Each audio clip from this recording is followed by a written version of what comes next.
ఇదిగో రుతురాజ్, ఇప్పటికే ఆర్సీబీతో మ్యాచ్ ఓడిపోయి చాలా బాధలో ఉన్నాము. నెక్స్ట్ మ్యాచ్ మీతోనే చెన్నైలో ఉంది. ఆ 2 పాయింట్లు ఇచ్చేస్తే తీసుకొని వెళ్ళిపోతాం. నా మాట విని మ్యాచ్ ముందే కూర్చొని మనం మాట్లాడుకొని ఈ మ్యాచ్ జరగకుండా పాయింట్స్ మాకిచ్చేసాయి, ఓకేనా? ఏందన్నా లోడా లోడా లోడా ఆపకుండా అలా మాట్లాడుతున్నావు? పాయింట్స్ ఇచ్చేసి పంపించేయాలా? మేమేం చేస్తాం మరి? మీరు వెళ్తూ ఉంటే మిమ్మల్ని చూస్తూ ఉండాలా? ఎవరితో మాట్లాడుతున్నావో తెలుసా? చెన్నై టీం అన్నా ఇది. చెన్నై అయితే ఏంటి ఋతు, ఆల్రెడీ మిమ్మల్ని ఓడించాం కదా, మా అడ్డాలో ఓడించాము. ఇప్పుడు మీ అడ్డాలో ఎలాగో మేమే గెలుస్తాం. ఓడిపోయి పరువు పోగొట్టుకునే దానికన్నా ముందే పాయింట్స్ ఇచ్చేస్తే హ్యాపీ కదా అంటున్నా, అంతే. చూడన్నా, పులికి హెల్త్ బాగాలేదు అని చెప్పి పులి ముందర ఎప్పుడూ కూడా కుందేలు డ్యాన్స్ చేయకూడదు. స్టోరీ బాగుంది, ఇక్కడ పులి మేమే కదా, కుందేలు మీరా? నీకు ఎక్కసెక్కలు బాగా ఎక్కువైనాయి. తెలుగు సినిమాలు గట్టిగా చూస్తున్నట్టున్నావు. చూడు, ఇదంతా వద్దు. నేను ఆల్రెడీ నా ప్లాన్, నా ప్రపోజల్ నీ ముందు పెట్టా. అన్నా, చెన్నైకి 5 కప్పులు ఉన్నాయన్నా. మేము ఎన్నిసార్లు ప్లేఆఫ్స్కి వెళ్ళామో తెలుసా? నువ్వు ఐపీఎల్ ఇంతవరకు ఎన్ని సీజన్స్ ఆడావో దానికన్నా ఎక్కువ సార్లు మేము ప్లేఆఫ్స్కి వెళ్ళాము. చెన్నైకి వచ్చి చెన్నైని కొట్టడం అంటే సింహంతో ఆటాడుకున్నట్టే. ఊరికే ఉండు, ఇక ఈ కహానీలన్నీ గాలికి పోయినాయి. మన ఎల్ఎస్జి వాళ్ళు మిమ్మల్ని 2 సార్లు ఓడించారు. మీ గ్రౌండ్ లో ఓడించి మీ గాలి మొత్తం తీసేశారు. ఇక నెక్స్ట్ మేమే వస్తున్నాం. బ్యాటింగ్ ట్రాకులు చేసుకోవడము, బ్యాటింగ్ పిచ్చుల పైన గట్టిగా ఆడడము, ఇది కాకుండా మీకేమైనా వస్తుందా చెప్పండి? మీకు వస్తుందా? మరి ఎందుకురా? ఎవరిది బ్యాటింగ్ ట్రాక్? ఏమనుకుంటున్నావు? లాస్ట్ మ్యాచ్ కొంచెం చేజింగ్ వల్ల అలా గాడి తప్పామంతే. అదే కదా నేను చెప్తోంది. చెన్నైకి వచ్చారనుకోండి, ఇక్కడ చేజింగ్ ఉండదు, ఫస్ట్ బ్యాటింగ్ ఉండదు. టోటల్గా పిచ్ అన్నది బౌలర్స్కి సెట్ చేస్తాం, అంతే. మీ పని గోవిందా గోవిందా. మీ ఫ్యాన్స్ అందరూ ప్లేఆఫ్స్కి వెళ్తారు అనుకుంటున్నారు, ఇక మీరు ప్లేఆఫ్స్కి కూడా వెళ్ళరు. అలా ప్లాన్ చేసి సెట్ చేసి రివెంజ్ తీర్చుకోకపోతే చెన్నై సూపర్ కింగ్స్కి నేను కెప్టెనే కాదు. ఇదిగో ఋతు, చాలా ఎక్కువ మాట్లాడుతున్నావు. చిన్న పిల్లోడని వదిలేస్తున్నాను. నీకు నా గురించి తెలియదు.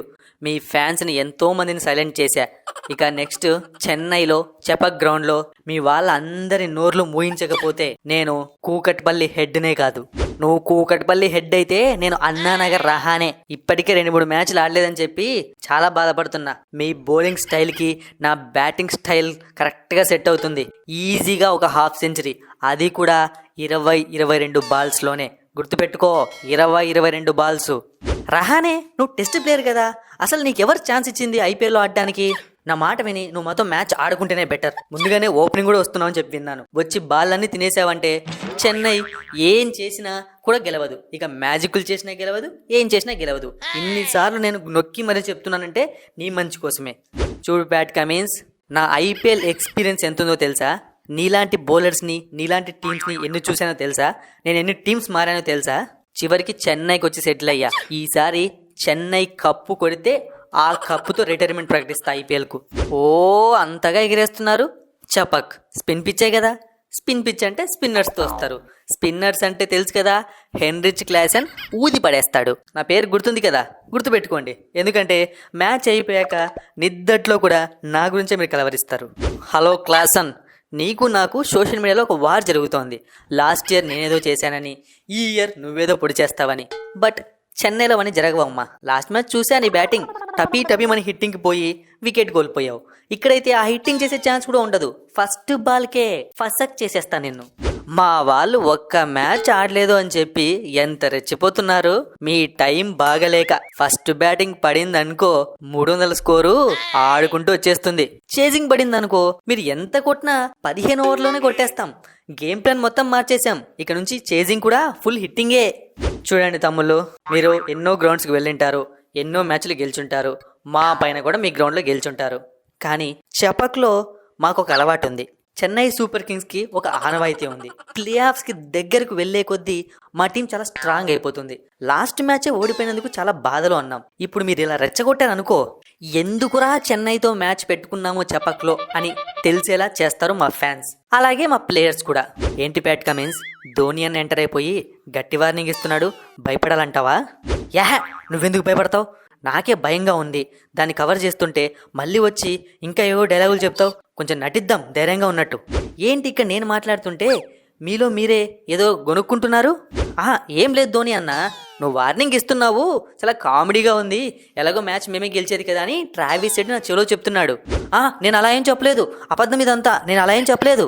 చూసారా, అప్పుడే భయం స్టార్ట్ అయిపోయింది. ఇలా ఉంటుంది చెన్నైతో మ్యాచ్ అంటే.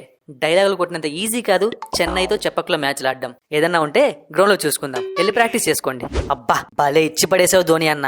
ఏందో అన్నా, నేను మాట్లాడితే వీళ్ళు భయపడరు. నీలాగా నేను అవ్వాలంటే ఏం చేయాలన్నా? ఏం అవ్వాల్సిన పని లేదురా, మ్యాచ్లు గెలిపించుకోవాలి కెప్టెన్ గా. నువ్వు చూస్తేనా ఏవేవో బౌలింగ్ చేంజెస్ చేసి, ఏవేవో బ్యాటింగ్ చేంజెస్ చేసి మ్యాచ్ మొత్తం నాశనం చేస్తున్నావు. ఫస్ట్ నువ్వు ఆ జడేజా గారిని పవర్ ప్లేలో బ్యాటింగ్ పంపడం ఆపేలేదనుకో, ఇక నేనే బ్యాటింగ్కి వస్తా. అలా వచ్చినా కూడా నాకు ఓకే అన్నా. నువ్వు వీర కొట్టుడు కొడతావు, నీ స్టైల్ చూస్తున్నా కదా, దుమ్ము లేపేస్తున్నావు. ఇదిగో ప్యాట్ కమిన్స్, మనం చెన్నైకి వెళ్తున్నాము, నువ్వేం భయపడకు. అక్కడ స్లో పిచ్లు ఉంటాయి, నాలాంటి బౌలర్స్కి కరెక్ట్గా సూట్ అవుతాయి. కాబట్టి నేను ఎలాగో అలాగా ఆ రుతురాజ్ గైక్వాడ్ను అవుట్ చేస్తాను. వాళ్ళ టీంలో వాడు అవుట్ అయ్యాడంటే ఇక వాళ్ళు సగం ఓడిపోయినట్టే. నేను అదేలా చూస్తున్న భువనేశ్వర్ కుమార్, చాలా మంచి ప్లాన్స్ తో మనం వెళ్ళాలి. చెన్నై పైన గెలిచి మన అభిమానుల కళ్ళల్లో మనం ఆనందం మళ్ళీ చూడాలి. లాస్ట్ మ్యాచ్ తర్వాత మన అభిమానులు మొత్తం చాలా డీలా పడిపోయారు. ఇదిగో ఋతు, నాకు నెక్స్ట్ మ్యాచ్ లో ఛాన్స్ ఇస్తావా లేదా? నువ్వు పోయి డారెల్ మిచెల్ నమ్ముతున్నావు, అతను సెట్ గాడు. స్టార్టింగ్ ధనాధన్ హిట్టింగ్ ఇస్తేనే మనం మ్యాచ్ గెలుస్తాము. డారెల్ మిచెల్ టెస్ట్ ప్లేయర్, నా మాట విను, నాకు ఛాన్స్ ఇవ్వు, చెన్నైని గెలిపించే బాధ్యత నాది. స్టార్టింగ్ లో ఎలా ఆడానో అలా పర్ఫామ్ చేస్తా. సరే, ఈ ఒక్కసారిగా నమ్ముతాను నిన్ను. ఈ మ్యాచ్లోకి అవుట్ అయ్యావు అనుకో, ఇక మళ్ళీ ఐపీఎల్లో చెన్నై సూపర్ కింగ్స్ టీంలో ఎప్పుడు కనపడవు.